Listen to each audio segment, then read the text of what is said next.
হঠাৎ আলোচনায় মোহাম্মদ সালাউদ্দিন এই বুঝি হাতুড়ির দিন শেষ হয়ে আসলো। হাতুড়িকে কেউই আর দেখতে চায় না বাংলাদেশ ক্রিকেট অঙ্গনে। এমনকি যারা বিসিবির হর্তাকর্তা আছে, যারা এই হাতুড়ি সিংকে বাংলাদেশ ক্রিকেটের প্রধান কোচ হিসেবে নিযুক্ত করেছিলেন, তারাই এখন ক্ষুব্ধ হাতুড়ি সিংহের উপরে। হাতুড়ি সিংহের আচার আচরণ এবং ব্যবহার খুবই বাজে মানসম্পন্ন। আর তাই তো হঠাৎ আলোচনায় বাংলাদেশ সেরা কোচ মোহাম্মদ সালাউদ্দিন, সবারই যিনি গুরু, তিনি যদি আসে বাংলাদেশ ক্রিকেটের অবশ্যই উন্নতি হবে, এটা সবারই ধারণা। আর একথা কারোই অজানা নয়, কারণ তিনি একজন বন্ধুসুলভ এবং আন্তরিক একজন মানুষ।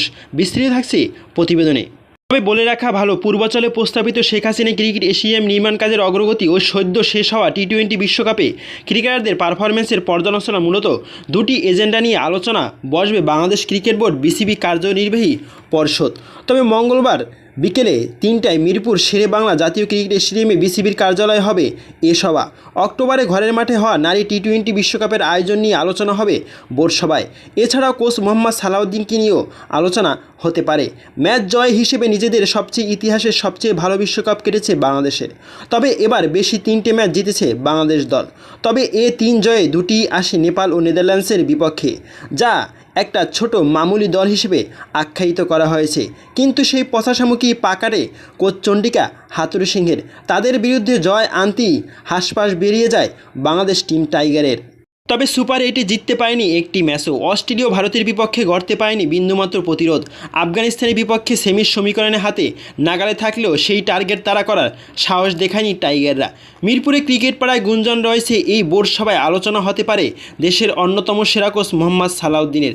প্রতি মাসে প্রায় 50 লাখ টাকা বেতনে নেওয়া হয় প্রধান কোচ চন্ডিকা হাতুড়ি সিংহে।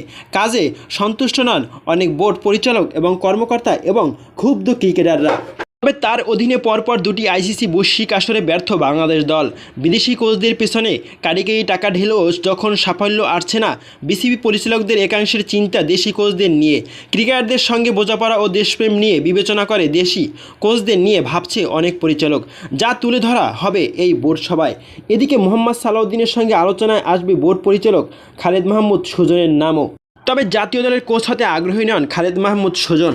জানা গেছে আলোচনায় উঠলে মোহাম্মদ সালাউদ্দিনের নাম প্রস্তাব করবেন তিনি, কারণ বাংলাদেশের প্রায় প্রত্যেক ক্রিকেটারের সঙ্গে কাজ করেছেন মোহাম্মদ সালাউদ্দিন।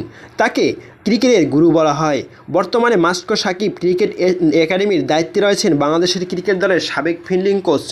অফ ফর্মে থাকলেও জাতীয় দলের অনেক ক্রিকেটার ছুটে যান তার কাছে। তাই বোর্ড পরিচালকদের একাংশ মনে করছে এমন একজন কোচের কাছে বাংলাদেশ দলকে তুলে দিয়ে দেশের ক্রিকেটের জন্য ভালোই হবে। তবে বোর্ড সভা থেকে কী সিদ্ধান্ত আসে তার অপেক্ষা করতে হবে। আমরা যদি একটু ভারতের দিকে তাকাই এবং পাকিস্তানের দিকে তাকাই, তাহলে ভারত এবং পাকিস্তান তারা দেশি কোচ দিয়ে অনেকটাই সফল হয়েছেন। বিশেষ করে ভারত তো এই কয়েকদিন আগেই বিশ্বকাপ জিতল। এর আগে আরও কয়েকটি আইসিসি ইভেন্টের মূল পর্বে খেলেছে এবং কয়েকটি ফাইনাল ম্যাচও জিতেছে। প্রিয় দর্শক, আপনার কি মতামত? আপনার মতামত জানাতে পারেন কমেন্ট বক্সে। এবং মোহাম্মদ সালাউদ্দিন যদি বাংলাদেশের কোচ হিসেবে আসেন, তাহলে কি বাংলাদেশ ক্রিকেটের উন্নতি হবে নাকি অবনতি হবে? এ বিষয়ে আপনার মূল্যবান মতামত জানাতে পারেন কমেন্ট বক্সে। এবং আপনি পৃথিবীর কোন জায়গা থেকে দেখছেন আমাদের কমেন্ট করে জানাতে পারেন কমেন্ট বক্সে, জানা আমরা ধন্যবাদ জানাতে পারি।